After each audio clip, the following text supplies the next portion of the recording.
मी आणि माझे फ्रेंड नुकतेच गेलो होतो लोहगडावरती. तिथं आहे निसर्ग, पावसाची रिमझिम, धुंद वाऱ्याचा स्पर्श.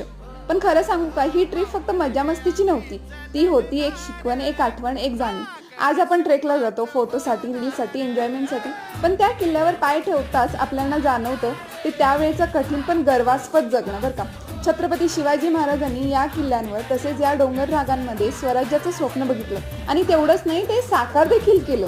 आणि कौतुकाची गोष्ट बघा ना, त्यावेळी ना ट्रेकिंग शूज होते, GPS ना वाट दाखवणारे बोर्ड, पण मनात फक्त ध्येय, धैर्य आणि देशासाठी प्रेम.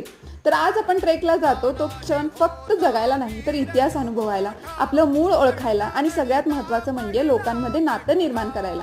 तर आज वेगवेगळ्या लोकांसोबत ट्रेकिंगला जाणं म्हणजे फक्त नवीन फ्रेंड्स तयार करणं नाही, तर वेगवेगळ्या जगण्यातल्या लोकांचं एकत्र येणं, शिकणं आणि त्यांना समजून घेणं. तर फ्रेंड्स, ट्रेक म्हणजे फक्त शारीरिक व्यायाम नाही बरं का, तो एक मनाचा व्यायाम आहे. म्हणूनच मी म्हणते, ट्रेक करत राहा.